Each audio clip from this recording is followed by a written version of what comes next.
Alhamdulillah, wassalatu wassalamu ala rasulillah, thumma amma ba'd. I didn't share a title because this was not going to be a lecture, it was going to be a rant, inshallah. And it was going to be a rant about a frustration I've been feeling for a long time that I want to share with you, and hopefully I want you to feel it with me, if you don't already. Okay?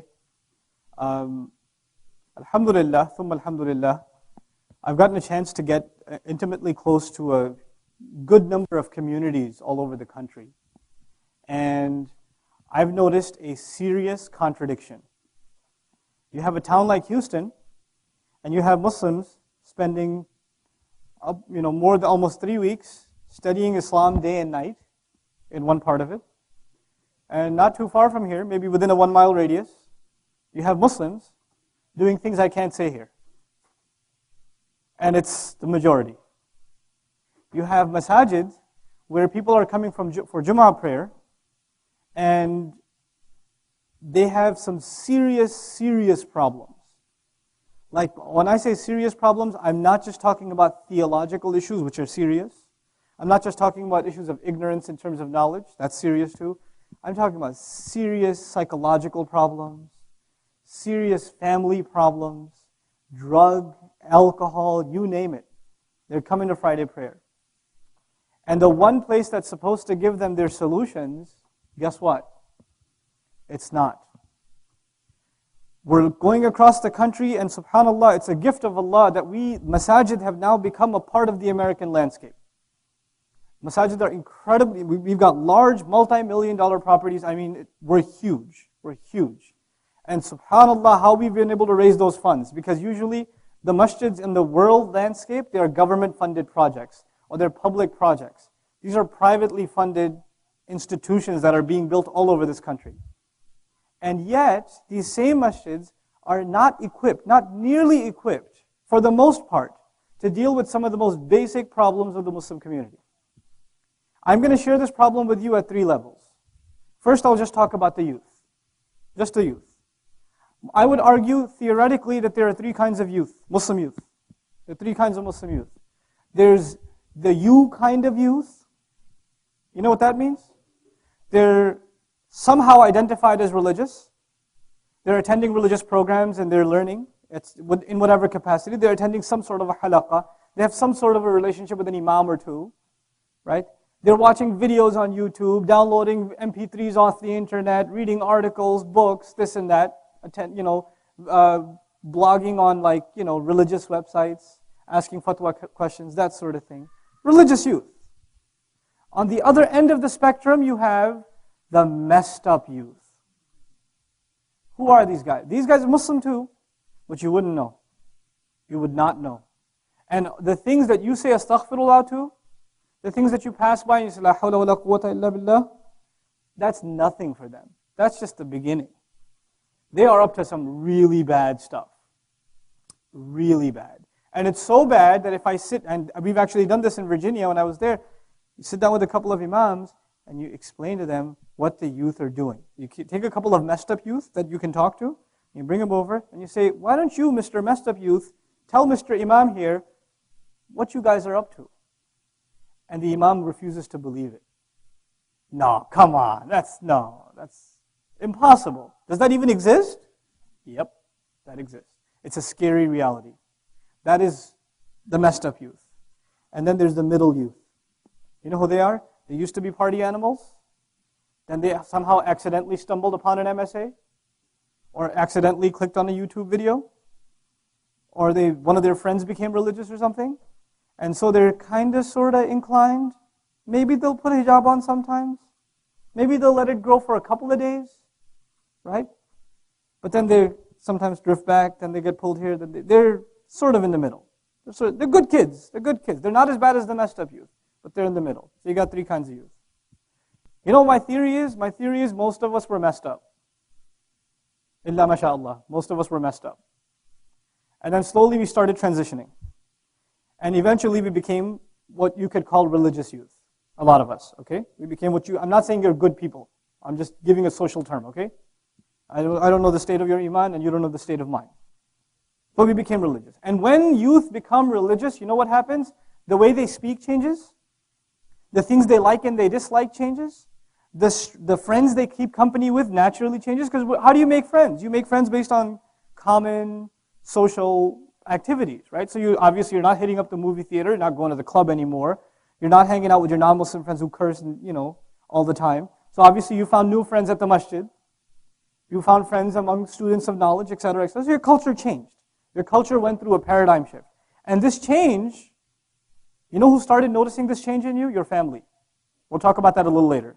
When a lot of you went through this change, your family started noticing that you're going through a change. For a lot of you, this is a reality. But then for others, you got cut off from your friends. You slowly got drifted away completely from your friends. Now tell me, if I was to put percentages on this, what percent of the youth do you think are religious?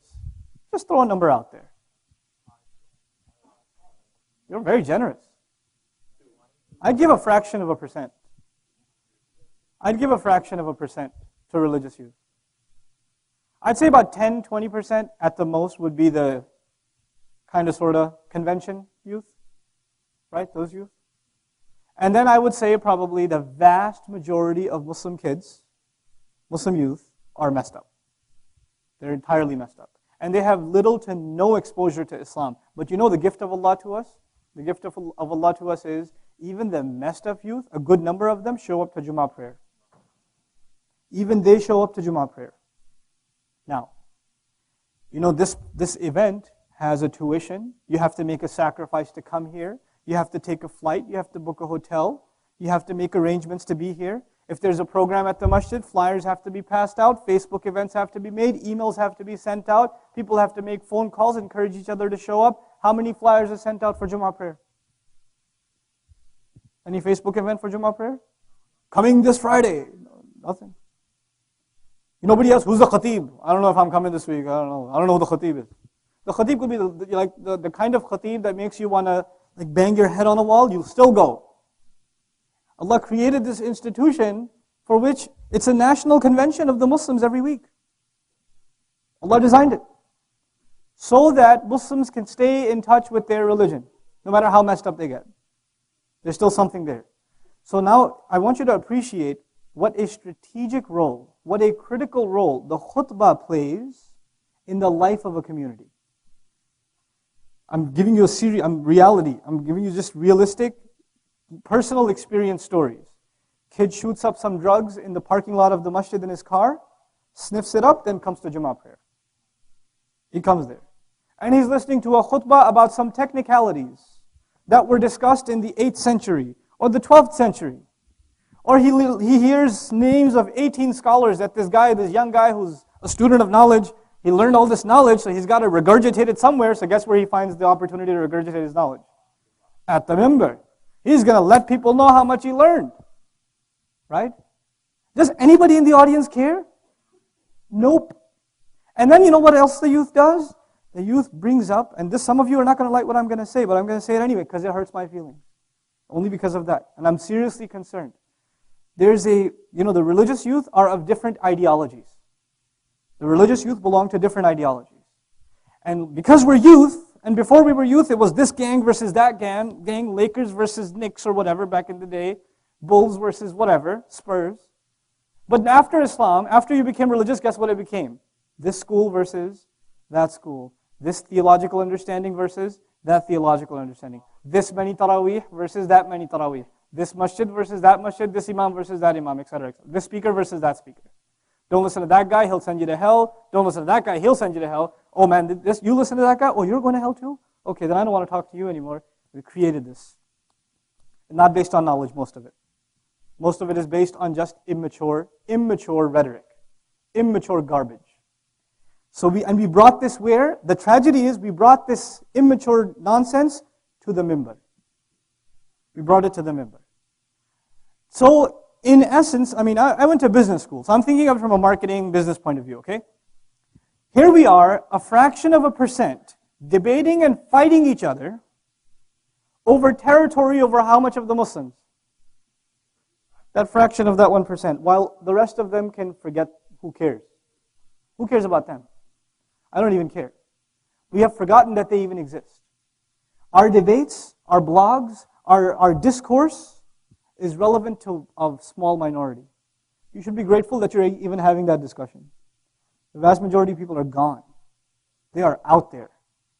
I give the Divine Speech seminar, and it's open to Muslims and non-Muslims. So a few non-Muslims have attended also. The one I gave in Tampa, Florida, this youth came up to me at the end. And the first night is just the beauty of Surah Al-Fatiha. It's a little bit technical, but most of it is pretty straightforward. He came up to me at the end. He said, I haven't been in the masjid for 6 months. One of my friends told me to come because there's free food tonight. He came up to me and told me. And then he pulled me to the side and he told me he's 17 years old, Muslim kid. He's into martial arts, a well-built kind of guy. And he's done things in his life that you wouldn't want to know about. He's already done them. He said, how do I change myself? I'm addicted already. How do I get rid of this stuff? And why is he asking me? I don't live there.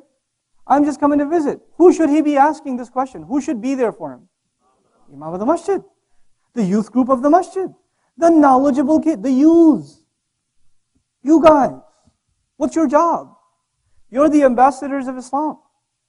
That's what you are.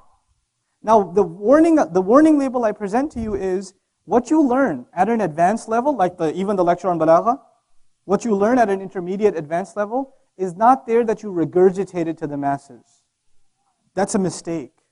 People, the reason that you can't give that to people, if they were ready for that, they would have been here. They are not ready for that. They need something much more basic. You need to water it down. You need to keep the message simple. On the one hand, our religion is so sophisticated, and it's so intellectual, and it's so deep, and you guys appreciate that. You've been studying deen. But on the other hand, if you just start reading Quran, and you read what the messengers say to the people, on another level, isn't it so simple? فَاتَّقُوا اللَّهَ وَأَطِيعُونَ. Have taqwa of Allah, follow me. Simple. They're keeping it simple. Fear the fire. Nothing complicated. You can get into a discussion about what are the features of the fire. Right? And you can write a 50-page thesis on the hellfire or the features of paradise. But a farmer doesn't need a thesis. All he needs to hear is, man, I want to go to paradise. I don't want to go to hellfire. You keep it simple too.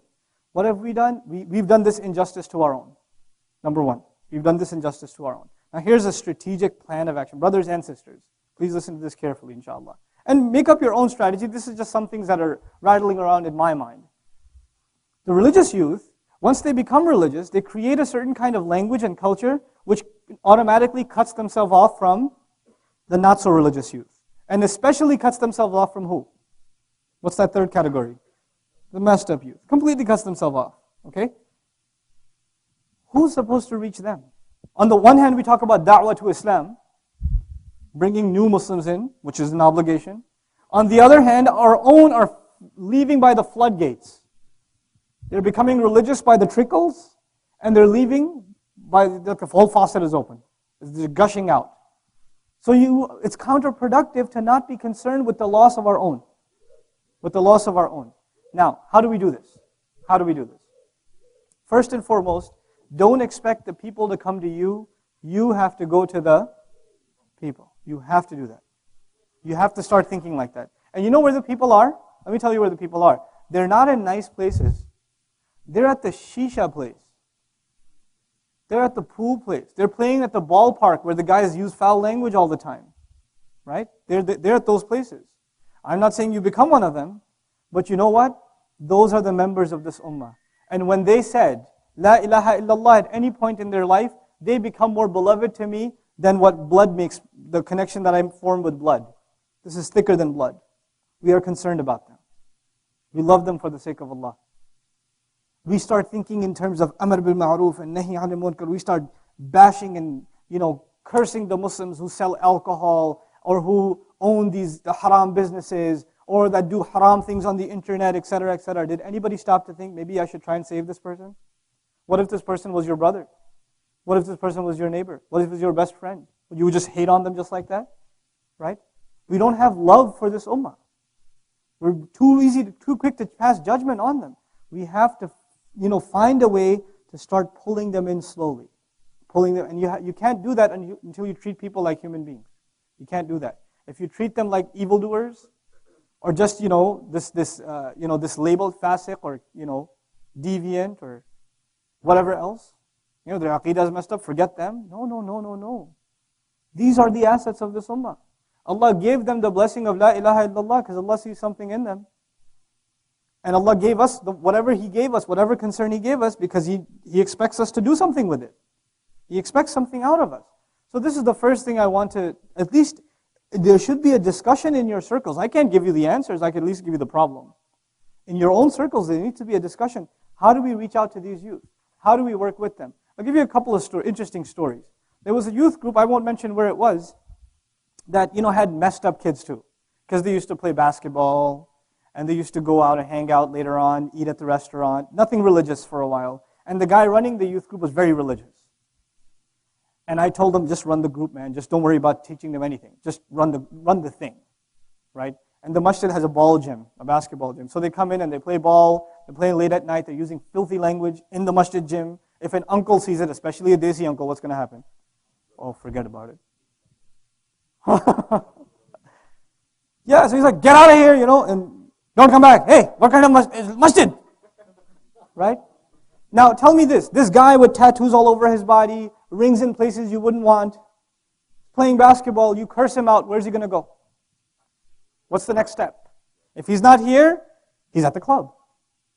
He's somewhere else. At least he's here. At least he'll hear the adhan for Maghrib. Maybe he might even join us for Salat one day in a few weeks. Maybe.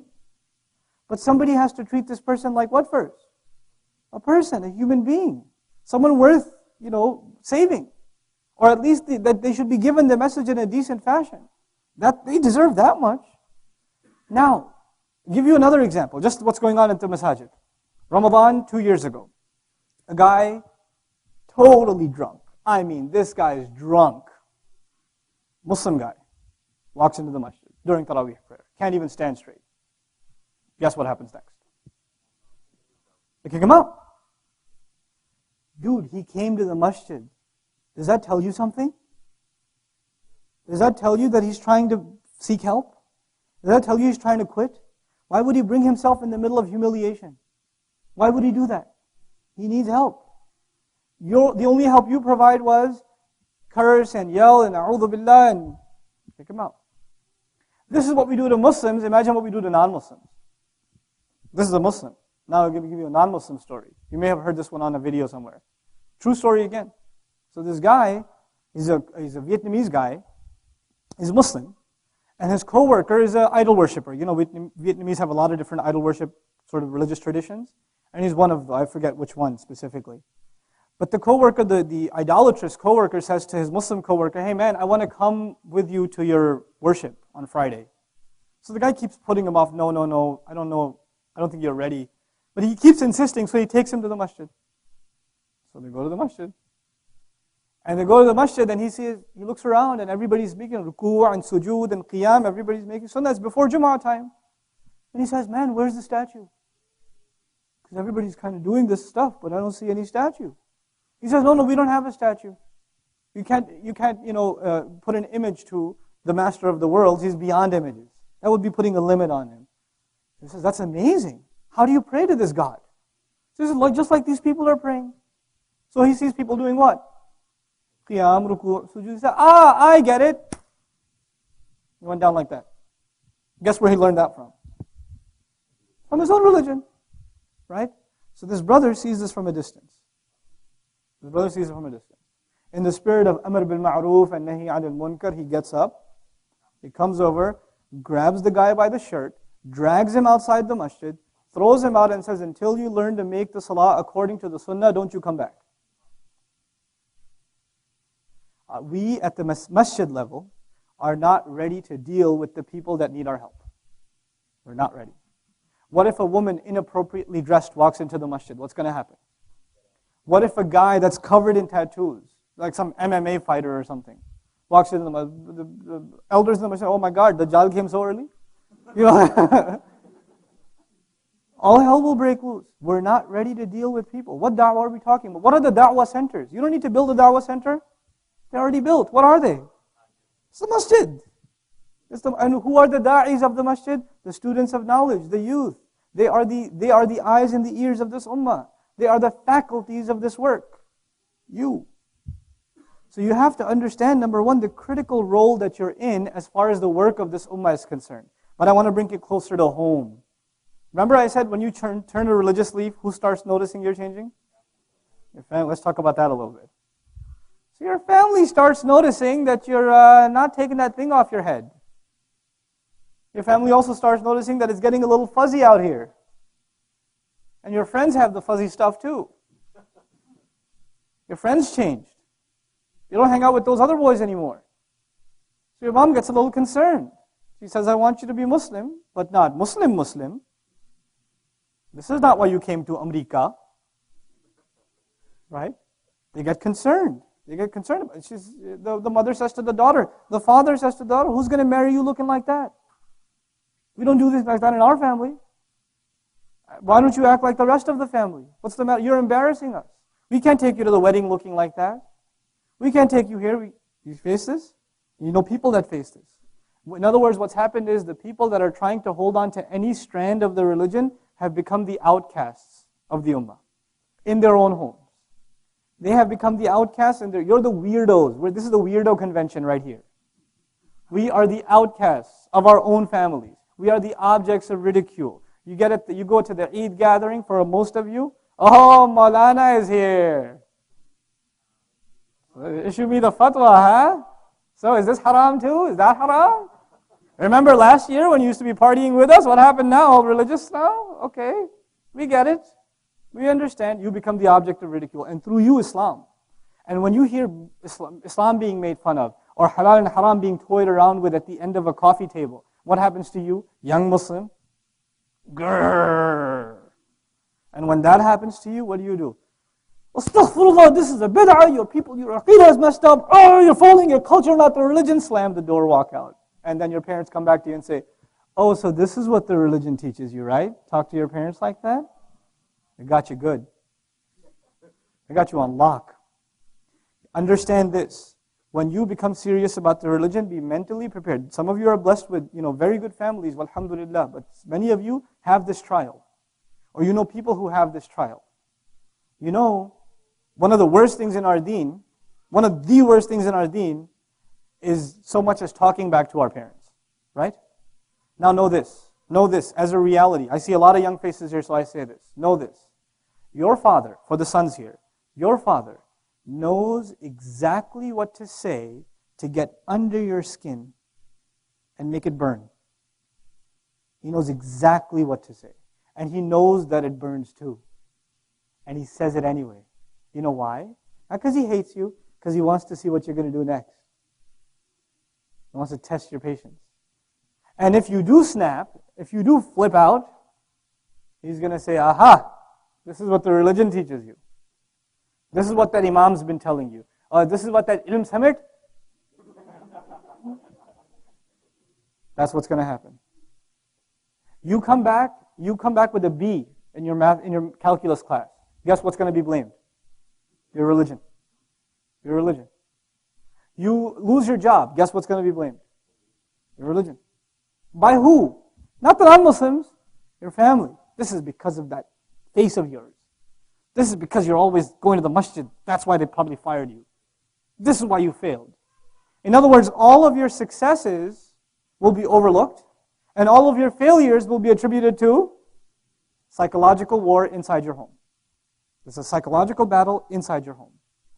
And if you want all of the good that you're trying to do, you're trying to attend classes, go to conferences, sit in the company of shuyukh, listen to hours and hours of lectures, stay away from music, stay away from movies, stay away from bad companies, keep your eyes low. Oh my God, there's so much to do. You want to wash all of that, multiply that by 0, talk back to your parents for a second. And we do. We do. We can't take it. It gets under our skin. It boils over. And we say, oh, how dare you? And then we just, that one time you snap, done. There's a reason that Allah Azza wa Jal puts, the gratefulness to them at such a high regard. And if your blood boils, if they do something wrong, I would think Ibrahim alayhi salam's blood would boil a lot more because his dad makes idols. Talk about a bad aqidah. Right? He makes them. How does he talk to him? Respect, love. Ya abati, my beloved father. He's kicking him out of the house. He says, I'll make dua for you. I'll ask my master to forgive you. As he's getting kicked out of the house. Not fine. I'm on the sunnah. No. It's not the discourse. It's a different discourse. We have to learn. We have to learn to grow a thick skin. I'll tell you a personal story. You'll enjoy this story. My dad experimented with me. And my mom taught me. She realized what he's doing. And she said, listen, you need to understand to learn how to play the game. And then I was like, oh, I've been a dummy for so long. I didn't know. You know what my dad did? My dad loves to do this. He comes to me and says, I was listening to the Shia speaker. He's so good. And he makes a lot of good points.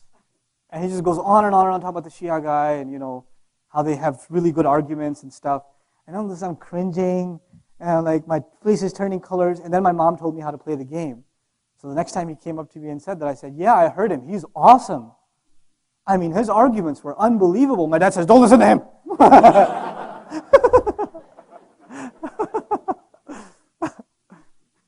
So I ended that conversation right there. But the idea is, know that your parents will psychologically test you. You think they don't understand? Man, they were changing your diapers. They understand you. They know what you're all about. They've sized you up. They have. Don't underestimate them. They don't get it. They don't understand my concerns about Islam. They do, please. They do. Relax. Learn to first develop the family relations. If you are studying the deen and you're destroying family relations at the same time, your priorities are somewhere they shouldn't be. You need to fix family ties. This is a fundamental of our religion. It's a fundamental premise of our deen. And now let me tell you the last thing I want to share with you about my rant, about how there's this dichotomy. You don't have to raise your hands. I'm going to stereotype all of you anyway. I've already stereotyped you as the weirdos in your families. Why would Allah put you in that family anyway? Why wouldn't He put you like in Abu Hanifa's family or like Imam Shafi'i's lineage where all your uncles are hufad of Quran and muhaddithun? Why do you have a sister that's so nasty? Why do you have a brother that's, oh my God, I don't believe this guy? Why do you have cousins that are just completely on a different planet? If they were not family, you would have never met them. You would never even want to look at them. They're so different from you. And that's, to me, this is my deviant understanding, is exactly the point. Allah Azza wa Jal made us family with people so we could become Islam's ambassadors to them because nobody else was going to reach to them. Who was going to reach to them? We were. When I'm giving a speech to you guys, you're actually here to listen to me. Let me try giving the speech to my cousin. Let me try giving it to my uncle. Let me try giving it to my mother. How's it going to go? Acha boy. That's in Urdu. Or be quiet. Right? Get out of here. It's just you. Sheikh Yasir, his parents came, and I was really honored. He came and he told me that you came to see me. I was like, he didn't come to see you. He goes, it's just me. Right? Family is family. It's just family. So you will get overlooked. You may have a lot of respect. You're running the halaqah. You're the MSA president. You're the khatib. You're this, you're that. You're the qabila, the emir of the qabila. You're the guy that went to Ilm Summit from the community, but you're nothing in the family. You're nothing. Get used to that. Make da'i as a nothing. Make da'wah as a nothing, rather. Learn to take the hits. Learn to take the insults and live with them. Pull people out slowly. Change their behavior towards you. Be the best to your family, and that is the da'wah of Islam. They don't need your speech. They don't need the notes from this class. They don't need the notes from the entire summit. Your family doesn't care for them. They don't. You know what they need? They need you to go home without asking. You vacuum the house for your parents. You do the groceries. You buy your mom some flowers. You do stuff without even asking. Your dad always wants you to get better grades. You focus on that one class to show your daddy you got those better grades. Not for the grades, but for your father, because making your father happy will serve your deen in the end. Think long term.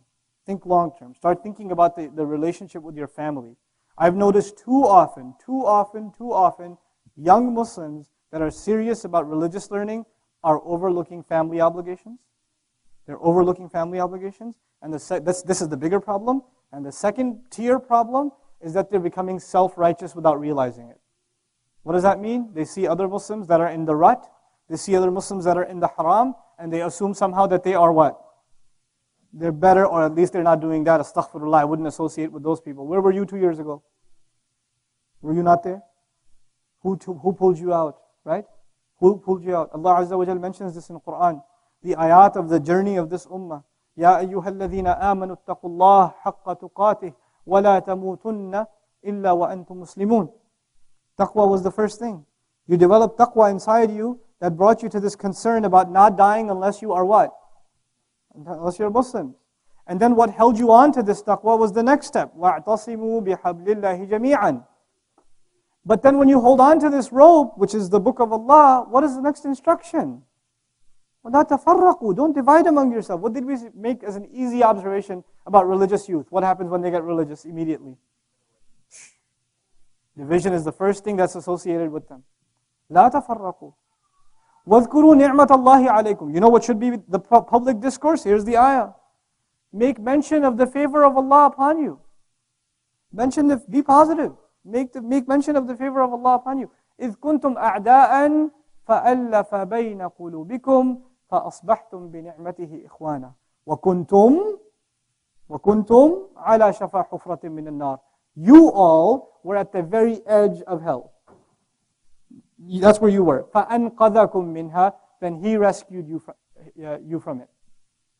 Allah rescued you. So Allah is the one who rescued you. So instead of looking down upon the next, find a way to rescue them. You know, last story I'll give you, and I'm done, inshallah ta'ala. One of my heroes in the country as far as da'wah is concerned, and real genuine concern. We should learn something from this brother, his brother Eddie from the Deen Show. He says corny things sometimes, and that's part of his deal, you know. It's all good though. But if you hang out with this guy, he is a da'wah machine. This guy is incredible. He is absolutely incredible. He doesn't see, oh man, what's this guy going to think? What's that guy going to think? I'm going to talk to them about Islam. He will talk to everyone.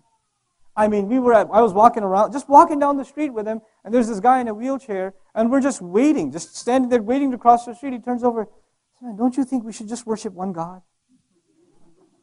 And the guy's like, yeah, of course. And he goes, yeah, that's what I'm saying. People just worry about themselves. They don't worry about the one who created them. Don't you think so? He goes, yeah, I do. And they just have a 5-minute conversation. And he says, here's my number. I want you to come over. By the way, this is Islam. This is when you really worship one God. Well, who of us would have the courage to just start a conversation? We're like, man, this guy's going to curse me out. He's going to stab me. If you're in New York, then, right?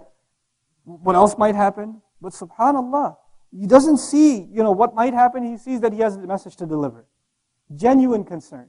Genuinely concerned. His tenant, he's in a building, and his tenants are some of these guys that are they work out and stuff, and they do that jiu-jitsu stuff, right? That Brazilian jiu-jitsu, right? So there's non-Muslim guys, a lot of non-Muslim guys. A lot of them have become Muslim too. So this one guy, I was staying with him at the apartment, and this one guy, one of his tenants, he was about to go into his apartment, but his key got stuck. You know how sometimes your key gets stuck? Look, split second. He goes, hey, Mike, come here. I want to talk to you. Come inside. I got something for you. And he pulls him into the apartment where I'm staying. He says, you asked me, I told you about Islam that other day? He goes, yeah. Well, here's a guy you can ask everything you want. He put me on the spot.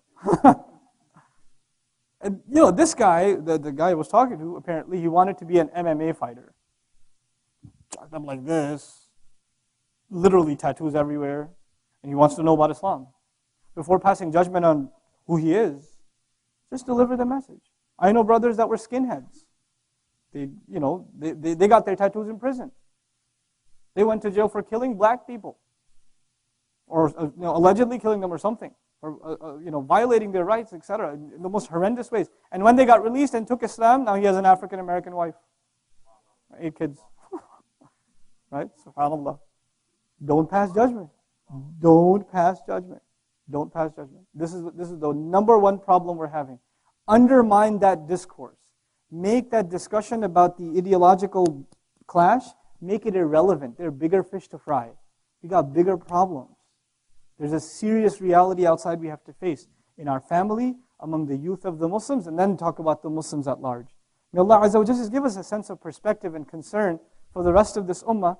May Allah Azza wa Jal teach us how to use our knowledge wisely and to deliver the words of advice and of nasiha in the place that is appropriate. May Allah Azza wa Jal put barakah in our words, because in the end our words don't change people, Allah changes people. So may Allah Azza wa Jal put barakah in our words and reward us for the efforts that we make to serve His deen. Subhanakallahumma wa bihamdik. Nashhadu an la ilaha illa anta. Nastaghfiruka wa natubu ilayk. Assalamu alaikum wa rahmatullah. Allahu Akbar. Questions? Is this questions or something? Comments? Shoes throwing? You had mentioned that Jummah is an institution for how we can reach the Mastabju. Yes, everybody. But for our families, is there any institution that's in place that we can use to? Yeah, for our families, the institution now has become YouTube. You know, for the women in the house and stuff, they need to get hooked on some of this stuff that's available now. And some of it's really, really good. Some of it is really, really good. You have to start finding, you know, there are some speakers that are academic, and there are other speakers that are just pure entertainment value, right? And the student of knowledge says, I didn't learn anything from his speech. You didn't learn anything from his speech, but a lot of people started praying because they heard that speech, right? So don't judge a speaker just based on how many hadith did he quote, how many ayat, etc., etc. It's also about how did they impact people psychologically, right? Let me give you an example. I went to the ICNA convention a couple of years ago, and I was listening to Imam Siraj. You know, he's like a father figure to our community. May Allah preserve him and continue to give him shifa. You know, he's giving a speech, and his speech sometimes goes everywhere. Everywhere. From like, once upon a time I had a dog, to like everywhere. And I was passing by a truck, all kinds of stories. And at the end of it, a serious student of knowledge will say, I don't know about that speech. But you know, the guy next to me was like, man, I got to start praying. He didn't say a word about prayer. But it has that impact. It has that impact. So different people need different things. So since you know the temperament of your family members, you have to find the kinds of stuff that might appeal to them. And you have to be a little bit more creative in getting the message to them. Your favorite speakers are not going to be their favorite speakers, for example, right? You have to use a little more creative means. The other thing that some masajid have done very successfully is they've made the masajid a place of halal social gatherings. So, and one of the things that attracted me to the community that I moved to is the families get together all the time. And so the masjid becomes a place to hang out, and slowly religion comes into play because you're at the masjid anyway. So now just, you know, the women start networking with other women that are in touch with the deen, and it slowly starts reeling them in. Nothing happens overnight though. Nothing happens overnight. Yeah. You mentioned something about, you know, youth that are too zealous with their parents, and you know their parents are provoking them, and sometimes they snap. Yeah. And so after they snap, of course, the father-son relationship, mother-daughter relationship is somewhat ruined. No, it's not. Or there's that tension then. Yeah, so you think there is. When a child snaps at their parents, you think there's tension, right? Okay, go get slapped. Go massage their feet. Don't move until they kick you off. Okay? Beg them to forgive you. Kill your ego when it comes to your parents. Kill your ego. Don't say there's tension. We don't talk anymore. He looks at me funny. That's your ego in the way. Get your ego out of the way. Be at their feet. They love you. Your mother gave you birth. Your dad held you in his arms. There's love there. It's your abruptness that caused that friction, but it's you turning back into that 2-year-old that will remove it immediately or over time. But you have to tear away at it. You have to crush your ego. They don't. Don't expect it from them. Don't expect them to give you an inch, but you have to give miles and miles and miles. You understand? It's a difficult journey. It requires thick skin, but this is a kind of jihad. This is a kind of jihad. In Surah Al-Ankabut, jihad with the parents. وَإِنْ جَاهَدَكَ عَلَىٰ أَن تُشْرِكَ بِمَا لَيْسَ لَكَ بِهِ عِلْمٍ فَلَا تُطِعْهُمَا وَصَاحِبْهُمَا فِي الدُّنْيَا مَعْرُوفًا. Don't obey them, but accompany them at the same time. SubhanAllah. Then a sister, inshallah. Yeah. One issue that you mentioned is obviously being judgmental. And it's very, very common. It's like consistent fight within yourself to try not to be judgmental, not try to judge people. But it's the same issue that you mentioned, like when we try to act, or when we actually want to act as ambassadors of Islam, we talk about Islam, we're just giving basic dawah even. Yeah. It's the whole idea of the other person's reaction that gives you that idea. I mean, if the person feels benefited and he comes into something like that, it gives you the first impression that you get it because I did something for him. So you do understand that being judgmental, even though without doubt is not excusable, is a byproduct of the fact that you have gained some knowledge, which is something that the person did not have, and you were able to. Yeah, when I say judgmental, I'm not saying you shouldn't be aware of who they are. No, I understand.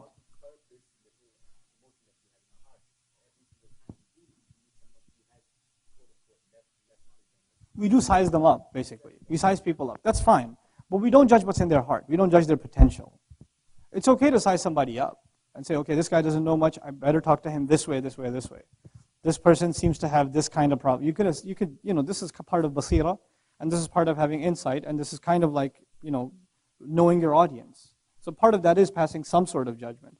But I'm saying not passing judgment on their character, that this guy's fate is sealed. I mean, how is he ever going to change?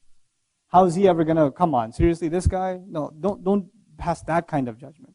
But yeah, and in dawah, you do have to be cognizant of the age of the person you're talking to, the temperament, their mode of speech. You have to take all these things into consideration before you speak. And that's exactly what we're talking about in eloquence. You need to psychologically assess your audience before you speak to them. You need to kind of have an understanding of where they're coming from before you address them, right? Sister side, any questions? It's all good? Yes, go ahead. Her and then you. Yes? When we were talking about the majority of Muslims are not even like the left of group. Yeah. And we need to try to somehow figure out with them.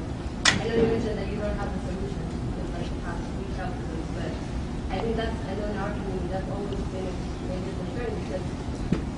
Well, there are some things you can start doing. How would you actually, like, where do you find them? I mean, they're going to be at the hook of our, are we going to go there? And like, how do you attract them? How do you? First of all, you need to have amazing youth groups. Amazing youth groups. I love YM. I really do. I love these guys. I love any youth group. I don't mind Mina, Mass, Youth, YM, MSA, whatever. It's something. It's something, for God's sake. You can whine about it and say, this is their problem, this is their problem, this is it. Man, it's something. We don't have an endless amount of resources. At least we got something, right? But the thing that I loved about YM in particular was they had guys that were in gangs coming to YM meetings and playing ball or whatever. First of all, every masjid, the biggest investment to me for teenagers, ball court. Have a baller ball court. You better have it. You better have ping pong tables for the uncles really. And the fact that we're playing tells you we're getting uncled, okay? But you need a nice basketball court. You need a sisters' lounge, a place where sisters can hang out. Some of the Muslims lose their way most in suburban towns. In big cities, Muslim population is big, a lot of Muslims in college, a lot of Muslims in high school. You kind of sort of, even though you're messed up, there's still places, avenues you can find a social outlet. Like in Houston, there's a lot of Muslim youth hanging out, right? But in Birmingham, Alabama, where are you going to go to hang out? Right? IHOP? Where are you going to go? Right? So what did they do? They did something really smart at the masjid there. They made a sister's lounge, a brother's lounge, and it's just a place to chill. It's like they're a Starbucks inside the masjid or something. It's not a Starbucks. Don't pass fatwa, okay? They're just hanging out there. They're doing homework there. They're discussing there. They're socializing at the masjid. The sisters among themselves, brothers among themselves. They found an acceptable outlet to get together. And when they're there, the adhan is called. They make salat too, right? But we need to create these alternatives. And if they're not there, we need to produce them. And if, you don't have to solve the problems of hundreds of thousands of youth. 3 or 4 kids that are messed up, you need to start hanging out with them a little bit. Maybe part of your Islamic work is that you take them out to dinner every once a week. You don't discuss Islam with them for 6 months, it's okay. Build a bond with them first. Build a connection with them first. Then maybe bring up a hadith or two. Or maybe slip in a salah at the masjid. Right? It takes time. You're dealing with people, they're not robots. You don't say, this is fard. Okay, and they start praying. It doesn't work like that. People take time in curbing their behavior, but you have to build a bond with them first. And that requires a lot of patience. It requires a lot of patience. I mean, think about the work of the Messenger of Allah sallallahu alaihi wasallam. Think about the work of Nuh alayhi salam. It's not like he's talking to a different audience for 950 years. Who's he talking to? Same bunch. Same bunch. You try giving da'wah to somebody, they get annoyed with you in 45 minutes, they get annoyed with you, then you come back to the same guy and annoy him again, and then the same guy, and you do it for a week. Can you imagine trying to do that? What the attitude of that person would become towards you? Can you just imagine? The messengers, alayhim salam, go back to the same people over and over and over and over. And who did they go back to first? Who was the messenger commanded to warn first? Andir ashiratak al-aqrabin, right? Warn the closest of your family. That's who we are obliged to warn. Those are the people that we owe our da'wah to first. So, develop that concern, inshallah ta'ala. There's a sister in the back, and then I'll come to you. Yeah. Some of the things that encourage is people, we try to connect with you, but there are some people who way too far from you. For instance, I've had a younger sister who ended up practicing come to me, and she was so annoyed because another sister asked, what do you think about the hijab? And the person answered in a way that led the other person to think that really the hijab wasn't violent. So one of the things that I think that's another problem with a lot of people. Just to reel them in, we sort of water it down for them? Yeah, that's a real problem. Where can we be identified at the same time? Yeah, we should. Here's at least my personal philosophy on it, because I was in that position at one point too. The question is, sometimes we try to bring the youth in and we try to connect with them and stuff, but then they'll ask a pointed question like, is hijab really fard? And you think in your head, man, if I tell this girl it's fard, then she might never come back, right? Or this brother, if he says, man, salah is fard 5 times, right? Then he might forget me and just go away, right? And out of that fear, you don't share that with them. Well, we are asked, we speak the truth. We can't shy away from the truth. But the way you quote the truth is with taqwa. This is Allah's methodology in the Quran. Right? When He doesn't just tell you to obey Him, what does He wrap the ayat of obedience with? Taqwa. Look at Surah An-Nisa. Ayat of inheritance, where did they begin? Ya ayyuhan nas, ittaqu rabbakum. Look at the ayat of divorce in Surah Al-Baqarah. Right? What keeps happening at the end of every ayah? Wattaqullah, wa'alamu anna Allah ya'lamu ma fi anfusikum, fahdharuhu. Right? Be fearful, be in awe of Allah. So this idea of developing taqwa in people, why should you want to wear hijab anyway? Just take it back to the root every time. Don't just answer with a yes or a no. Make it an opportunity for advice, right? That's what they really need. They need heartfelt, sincerely felt advice. A lot of times people that are disconnected from the religion want to turn the religious discussion into what is halal and what is haram, and that's it. Right? And they want to make that debate out of it. I don't think it's that bad. I don't think that, and they bring it to you from an ethical point of view, other points of view. When you get questions like that, you need to redirect them in what direction? The fundamental cause for the Muslim, you're not calling them to Iman because they have some of that already. You're calling them to taqwa. Fear Allah. Be cautious of Allah.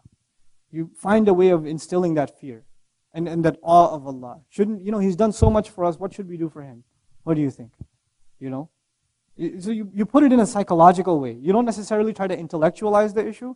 You try to put it in a sort of a heartfelt kind of a way. This is very important. Just how you speak to people, right? Because if you don't speak to them like that, it feels like you're trying to win an argument. And you'll never win that way. Even if you're right, you lose. Even if you win the argument, you lose. Because they become antagonistic towards you. You had a question, I think. Okay. Yes? You kind of answered this, but how do you deal with those uncles who are trying to poke you? And the only thing they're interested in talking about is politics that they're not poking. Okay, the uncles that are trying to poke you, you should be the best of friends to them. I know uncles. I should have done a PhD in uncle psychology, okay? I know uncles. Uncles poke you because they get a kick out of irking you. You become their friend, they'll stop bothering you. You initiate the discussion. You don't walk away from them. Hey, come here, beta. Come here, I got to ask you something. No. You go to them. You ask them. You say, hey, want to go grab some chai after the salat? Chill out with the elders. And it'll break the ice. You have to initiate that. A lot of times youth are allergic to the elders. That's a problem. It's weird. Right? Have a youth group, but that doesn't mean you alienate yourself from the elders. Right? It's a big problem in our community that the two are at odds sometimes. They shouldn't be. There should be one cohesive whole. Right? Yes, I've been holding off on you. Yeah, I was just going to say, Jazakallah khair, like, this topic is way overdue. I really appreciate you addressing it to, like, the Jamaat here. Just a quick reminder myself is that the hadith where if you are used in Allah's guiding of someone is better than the world and everything in it. So whenever we get tired of, doing dawah on one person, we don't seem like there's any progression going on. Just remember the hadith of if you are used to guide someone, it's literally better than everything. It may not be as fun as Usul Aqidah or heresiology or other subjects that someone from Harry Potter, but alhamdulillah, just remember that hadith, the motive. So if you could elaborate on that, that'd be great. Yeah, I think you did an excellent job doing so. I think I should hand you the mic to repeat that. Really. Yes, please. You have the mic.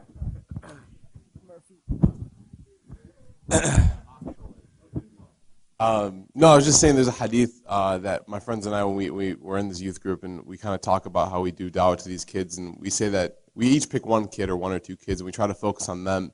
We don't try to go for the home run and get 30 kids to come to Al-Maghrib. Alhamdulillah, we've had a lot of success, and one of our mantras, one of our main mottos is the hadith where Rasulullah tells us, sallallahu alaihi wasallam, that if you are used by Allah to guide one person, it is literally better than everything in the world, like the entire world and everything in it. And so, what I was saying was that it might be, not as fun as coming to Ilm Summit, having 2 weeks of jam-packed knowledge with all the shuyukh and everything, but remember the goal. Remember the end is that you're getting everything, you're getting something that's better than the world and everything in it, inshallah. So, Jazakallah khair to Sheikh Nouman, and sorry about that. Jazakallah khair, Ustad Nouman Ali. And one of the things that really gives me a lot of optimism for the future is the amount of cooperation that we see for the first time between so many different du'at and so many different institutions. As you know, Nouman Ali is not actually a part per se of Al-Maghrib. He started Al-Bayyinah. And you all know dirty politics that happen every single masjid, every single community. One of the things that alhamdulillah, and I'll tell you in all honesty, Al-Maghrib has stayed clear of is politics. And anybody who is inshallah sincere for the da'wah, they find this from Al-Maghrib and we find it in them. And Ustad Nouman and ourselves, as you know, we formed a cooperation, we formed a very positive force for the ummah. He teaches what we don't teach, we teach what he doesn't teach. And it's something that alhamdulillah everybody benefits from. And this isn't just the first. Inshallah there are other mergers as well. We're talking about other groups, other organizations. And I think that it bodes well for the future. Alhamdulillah, it bodes well. That a group of dedicated du'at and scholars and activists and tajweed teachers and teachers of Arabic nahu and balagha and specialists in fiqh and aqidah. Alhamdulillah, do you guys not see the complementary nature of all of your instructors? I'm not a specialist in some fields, I'm a specialist in others. Yasir Bridge is a specialist in others, Sheikh Walid is others, Ustad Ali and others, Wissam and others, Uthman and others. The fact that we all come together, wallahi, I wish I had this opportunity when I was 17, 18, 19, and then I had gone to Medina, my level would have been something else. When I went to Medina, and he's an Arabic teacher, so he can relate to this, I didn't even know a fa'il from a maf'ul. I didn't know mansub from marfu' from majzoom, okay? I'm a student at Medina, I didn't even know the difference between nahu and sarf. I had no clue what these sciences were. How I wish that I had this platform so that when I had gone abroad, Allah knows where I would have been now. And the goal is you guys build on the shoulders of other people like I built upon those who I studied with, right? That's the goal, that we hope for every generation to come and to build upon what we have to offer. And it makes my heart melt to see all of these instructors and du'at and activists all come together, and we can be totally frank and say there are absolutely no politics that we have to hide. And I'll tell you, I've been working with many organizations. There are lots of politics with many organizations. You all know this, with many masjids, many groups. Alhamdulillah, Sheikh Walid, Sheikh Yasir Burgess, Ustad Wissam, Ustad Nouman, Sheikh Uthman, we're actually genuinely friends. We actually call each other and we actually have a good time when we get together. That's something very rare in an Islamic organization, much less 2, 3, 4, multiple Islamic organizations coming together. And wallahi, this is a blessing from Allah, and I think that the future, inshallah ta'ala, is bright, and I am very optimistic about the future.